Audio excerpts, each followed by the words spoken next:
Hello everyone, আসসালামু আলাইকুম। আশা করছি আপনারা সবাই অনেক ভালো আছেন। আমরাও সবাই আলহামদুলিল্লাহ ভালো আছি। আরও একটি নতুন ভিডিও দেখার জন্য আপনাদের সবাইকে ওয়েলকাম জানাচ্ছি। তো এটা হচ্ছে একদম সকালবেলা আমি কাঁচা বাজার গুছাচ্ছি। এগুলো আমাকে ইরফান করে দিয়েছে। গতকালকে রাতে বাজারগুলো করেছে। তো গতকালকে রাতে যেহেতু আমি আমাদের বাসায় ছিলাম, তো আমাদের বাসার ফ্রিজেই ছিল। তো সকালে আসার সময় আমি এগুলো নিয়ে এসেছি। তো এগুলো এনে আমি আবার ফ্রিজে রেখেছিলাম। যখন আন্টি কাজ করে গেল, গটর মুছে গেল, এরপরে এগুলো আমি আবার বের করলাম, ক্লিন করে তারপরে ফ্রিজে রেখে দেব। তো কাঁচা বাজারের মধ্যে আজকে নেওয়া হয়েছে চিকেন। এখানে প্রায় 4টা চিকেন, আর তারপরে এটা মেবি কাতাল মাছ, এরপরে চিংড়ি মাছ নেওয়া হয়েছে। তো এটাই আজকের বাজার ছিল।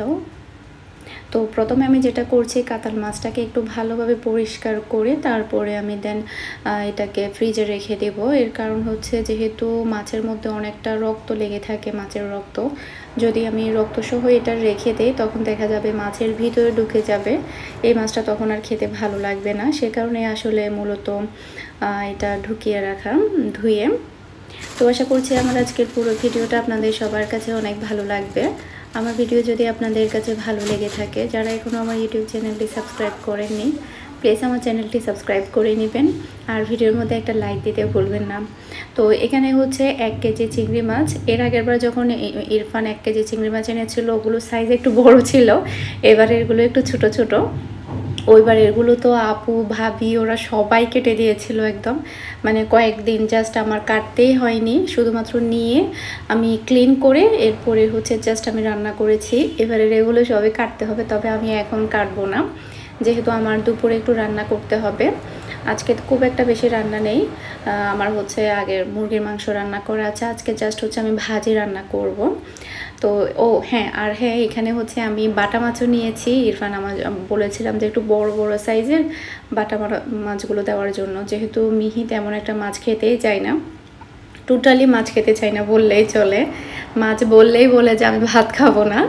তো সেই জন্য বলেছে যে মানে বাটা মাছগুলো একটু বড় সাইজের নেওয়ার জন্য, ফ্রাই করে যাতে আমি ভুনা করতে পারি টমেটো দিয়ে। আর নর্মালি একটু মাঝারি সাইজের বাটা মাছ যেগুলো হয় সেগুলো খেতে কিন্তু অনেক বেশি মজার হয়। আর মানে মাঝারি সাইজেরগুলো নিতে নিষেধ করেছি, যেহেতু ছোট বাচ্চা হয়তো বা খাবেও না। তো এখানে সব কিছু রেডি করা আছে। আমি এখন জাস্ট প্যাকিং করে এরপরে ঢুকিয়ে রাখবো। আর বাটা মাছগুলোকেও আমি ক্লিন করে নিয়েছি। এখন যেহেতু এখানে 4টা মুরগি, তো আমি দুইটা করে রাখবো, মানে আলাদা করে রাখবো। যখন আমি এটা পুরোটাই ঢুকিয়ে রাখবো তখন দেখা যাবে একসাথে আমার সবগুলো ভিজাতেও হবে, সে কারণে আমি দুইটা করে এটা ঢুকিয়ে রাখবো।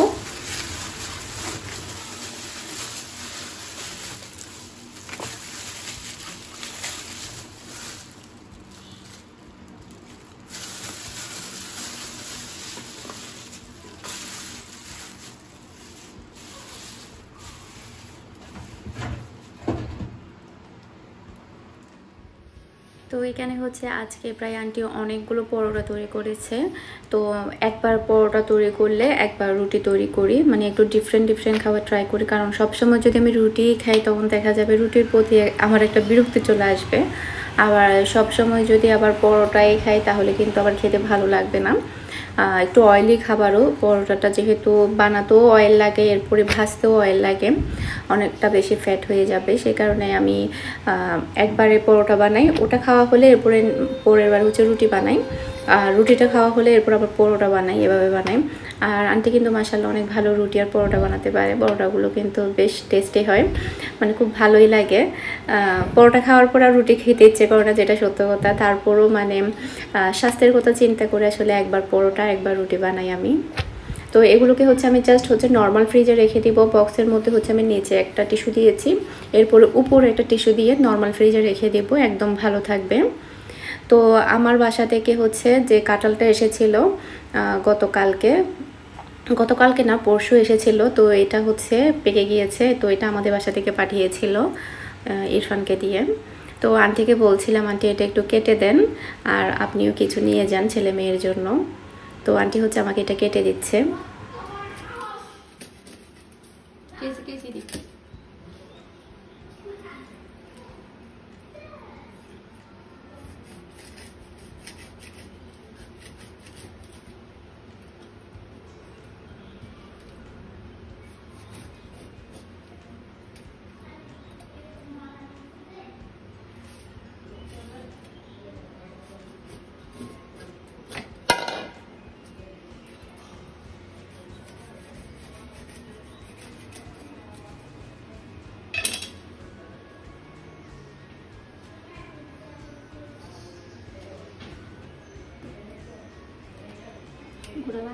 হ্যাঁ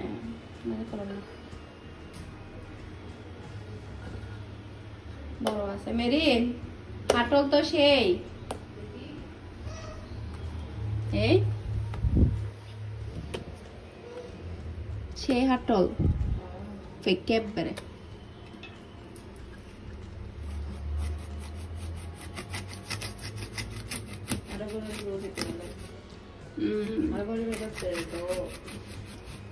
অনেক বড় তো মিষ্টি আছে নানুর বাসাটা তো অনেক বড়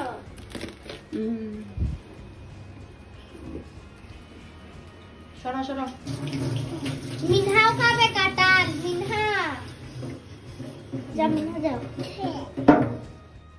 তো মাশাআল্লাহ কাঁঠালটা কিন্তু অনেক ভালো হয়েছে তো এখান থেকে হচ্ছে কিছুটা আমি আন্টিকে দিয়ে দেব ওনার বাচ্চাদের জন্য এরপর বাকিগুলো হচ্ছে আমরা খাবো একদম পুরোটাই ভেঙে ফেলেছি যাতে করে সারাদিন খাওয়া যায় আর কাঁঠাল কিন্তু নর্মাল ফ্রিজে রেখেও খাওয়া যায় তখন না ভাঙলে আর কি যদি না ভেঙে যদি রাখেন তাহলে কিন্তু নর্মাল ফ্রিজে প্রায় ৩-৪ দিন অবধি খাওয়া যায় তো আমি একদম পুরোটাই ভেঙে ফেলেছি কারণ আমরা খাবো কারণ আমার কাঁঠাল অনেক বেশি ফেভারিট দেখা যাবে ভাঙার পর অল্প খেলাম এরপরে বিকেলের দিকে অল্প খেলাম তখন কিন্তু শেষ হয়ে যাবে তো এরপরে হচ্ছে যেহেতু আমার মুরগির মাংস রান্না করা আছে তাই চিন্তা করলাম একটু ভাজি করি তো এখানে হচ্ছে আমি তিতা করলা আর হচ্ছে আলু ভাজি করব জাস্ট হচ্ছে শুকনো শুকনো করে ভাজি করব আর একটু ডাল রান্না করব তো এটাতে আমাদের দুপুরের রান্নাটা মানে খাবারটা হয়ে যাবে আর যেহেতু মানুষ খুব একটা বেশি নেই সেই কারণে কিন্তু খুব বেশি রান্না করতে হয় না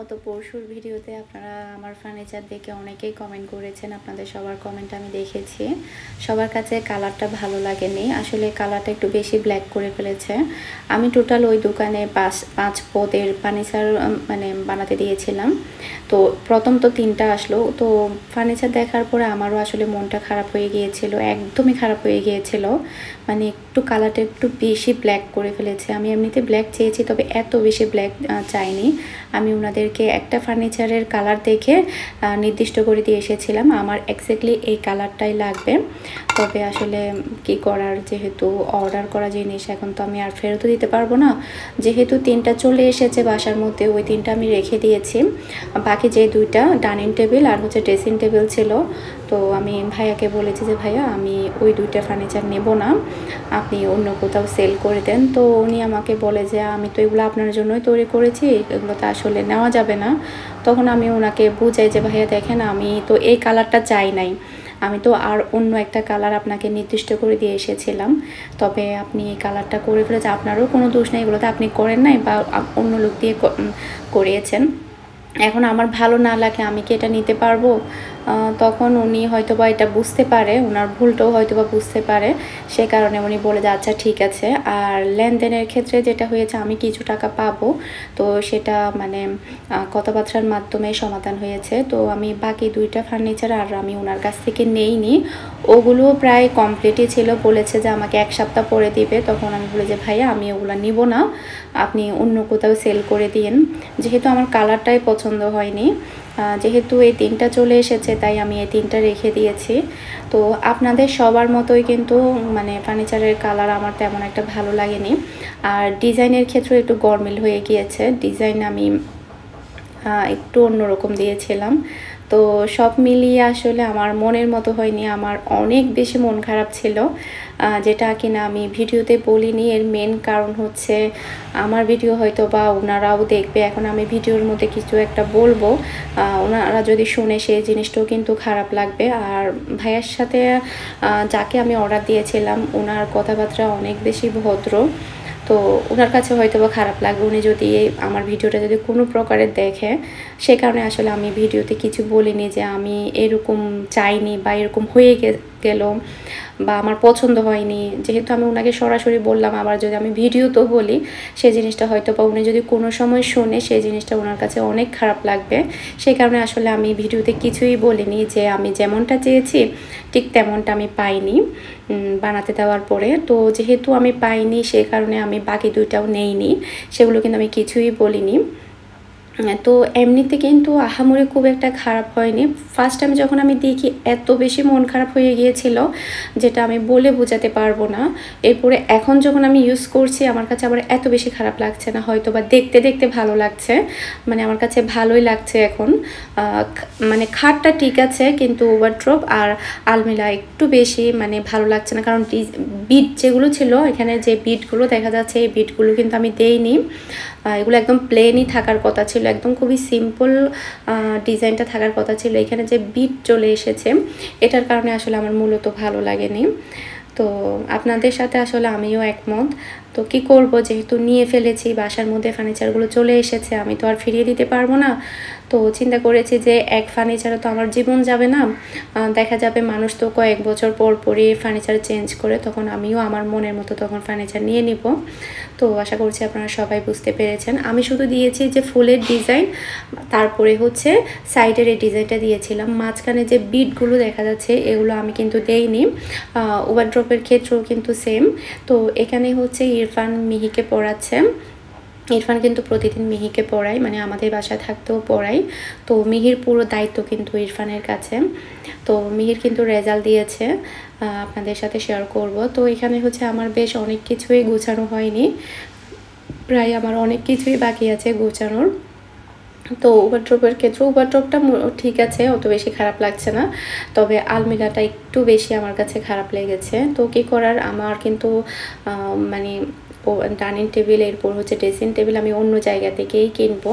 তো আপনাদের সাথে আমি অবশ্যই শেয়ার করব আমি কোথা থেকেই নিয়েছি।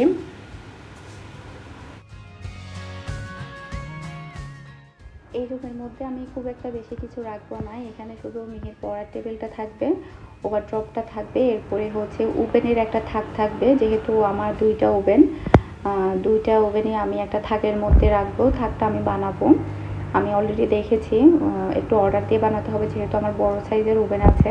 তো রেডিমেড যেগুলো আছে ওখানে দোকানের মধ্যে, সেগুলো কিন্তু আমার বড় ওভেনটা আসবে না, সেই কারণে কিন্তু আমার বানাতে হবে মানে সাইজ দিয়ে। এরপরে হচ্ছে এখানে আমি খাট রাখবো না, যেহেতু আমার এখানে মাল আসে মানে ড্রেস আসে, যখন আমার ড্রেসগুলো আসে তখন কিন্তু একদম ভরে যায়, সে কারণে আমি চিন্তা করেছি এই রুমের মধ্যে আমি খাট বসাবো না, নর্মালি থাকবে।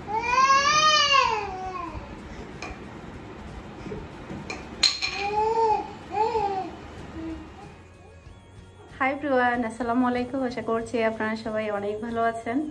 তো এখন হচ্ছে প্রায় 8:30 মতো বাজে রাতের আর কি। তো আমরা যাচ্ছি হচ্ছে ইয়াতে ফুচকা খেতে। বেশ কয়েকদিন ধরে আসলে ফুচকা খেতে ইচ্ছে করছিল, তবে আসলে ব্যস্ততার কারণে যাওয়া হয়নি। তো আজকে যখন চাটা খেয়ে ফেললাম তখন মনে হলো যে এখন যাই। আর রাতে খুব একটা বেশি কাজ নেই, শুধু রাতে রান্না করতে হবে একটু করে। দুপুরে যেহেতু আমি খুবই সিম্পল রান্না করেছি, রাতে একটু রান্না করতে হবে, তাই ভাবলাম এখন গিয়ে আমরা সবাই মিলে ফুচকা খাই। তো আমরা যাব হচ্ছে, ভাবি যাবে, নরিন যাবে, মেরিন, তারপরে আমি। তো মেরিন তো আমার এখান থেকে যাবে, যেহেতু আমি একা, মেরিন আমার সাথে থাকছে। নরিনও থাকে, যখন নরিনের টিচার থাকে না তখন নরিনও এসে থাকে। তো ভাবি আর নরিন অলরেডি রেডি হয়ে বের হয়ে গিয়েছে, এখন জাস্ট হচ্ছে আমরা বের হবো। তো আমরা জাস্ট আমাদের মানে এখানেই খাবো, এলাকার মধ্যেই। ওই দিন একবার খেয়েছিলাম, বেশ ভালোই লেগেছিল।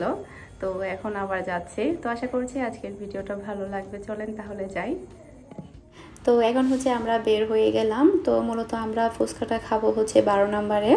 এই দোকানের ফুচকাটা মোটামুটি ভালো। তো এর আগের বার যখন এসেছিলাম তখন আমরা তো নর্মাল ফুচকাই খেয়েছিলাম, তবে ফুফি হচ্ছে দই ফুচকা খেয়েছিল, ওখান থেকে হচ্ছে আমি 1 পিস খেয়েছিলাম। তো ওটা আমার কাছে অসাধারণ লেগেছিল, খুবই ভালো লেগেছিল।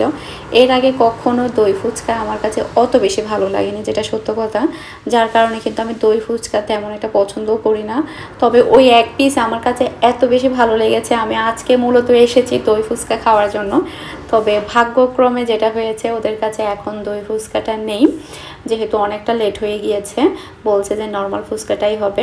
নর্মালটাও কিন্তু খারাপ না, এই দোকানের ভালোই আছে মোটামুটি। 14 নম্বরে একবার খেয়েছিলাম, খুবই বাজে লেগেছিল আসলে। তো 12 নম্বরে এটা ভালো লেগেছে, অনেকটা ঝালও দেয় ওরা, টকটো মাশাআল্লাহ ভালো আছে। তো আমাদের ফুচকা কিন্তু চলে এসেছে।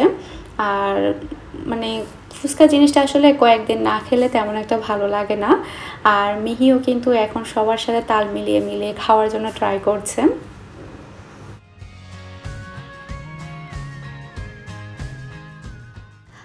সবাই মিলে ফুচকা খাওয়াটা আনন্দই আলাদা। যখন সবাই মিলে একসাথে খাওয়া হয় তখন কিন্তু বেশ ভালোই লাগে। তো আশা করছি আমার আজকের পুরো ভিডিওটা আপনাদের সবার কাছে ভালো লেগেছে। আমার ভিডিও ভালো লেগে থাকলে যারা এখন আমার ইউটিউব চ্যানেলটি সাবস্ক্রাইব করেননি প্লিজ সাবস্ক্রাইব করে নেবেন। অনেককেই দেখি আমি যারা কিনা সাবস্ক্রাইব না করে ভিডিও দেখে, প্লিজ আপনারা সবাই সাবস্ক্রাইব করবেন আর বেল আইকনটা অন করে দিবেন। এতে করে দেখা যাবে আমি যখনই ভিডিও আপলোড করব সাথে সাথে আপনাদের কাছে চলে যাবে, এতে করে আপনারা সাথে সাথে আমার ভিডিওটা দেখতে পারবেন। তো আজকের মতো বিদায় নিচ্ছি। আসসালামু আলাইকুম, আল্লাহ হাফেজ।